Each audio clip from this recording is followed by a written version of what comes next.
My story starts when I was 36 weeks pregnant. Out of the blue, I started getting really sick. Sick to the point where they couldn't figure out what was wrong with me, and I was admitted to hospital. They ran test after test, and they ended up finding what they hoped was a cyst on my left ovary. We ended up having to go in for emergency surgery when my daughter, it turned out, had the umbilical cord wrapped around her neck. They opened me up, took out my daughter, Edie, which was a very exciting moment, and then proceeded to take out what turned out to be a 6-pound tumor. The tumor was so big, it was bigger than my baby. I remember very clearly the moment we were told that it was ovarian cancer. I was in my doctor's office with my husband and my newborn daughter. At that moment, all I could think was that I'm supposed to be at home with my brand new baby and my son, enjoying this moment together as a family. And here I am in a doctor's office being told I have ovarian cancer. What cancer took for me was heartbreaking. There's no way around that.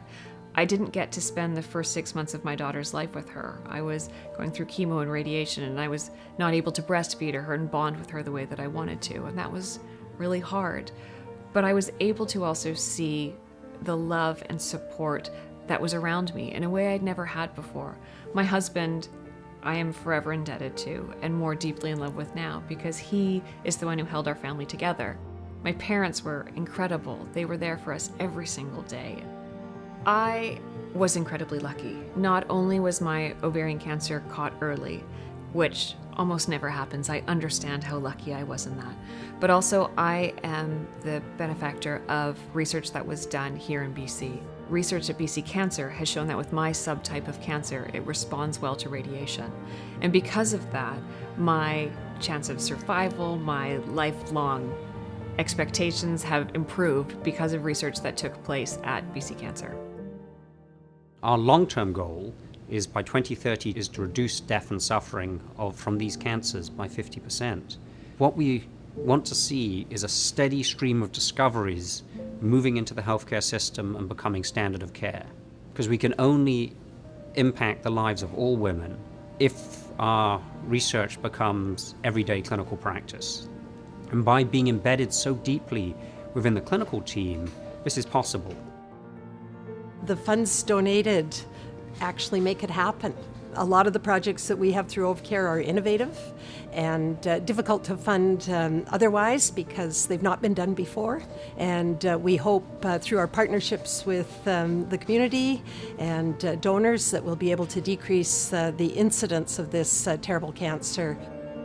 What we need to buy for the women of BC and women globally doesn't exist yet.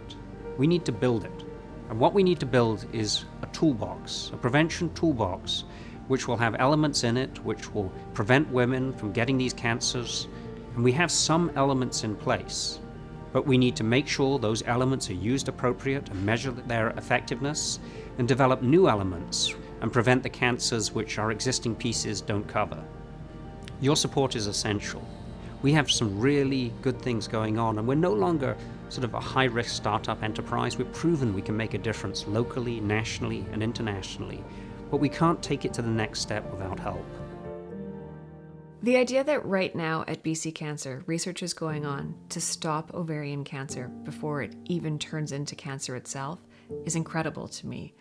If I could have had treatment of some sort to stop my cancer before it turned into a tumor that needed treatment, I would have got back the first 6 months of my daughter's life.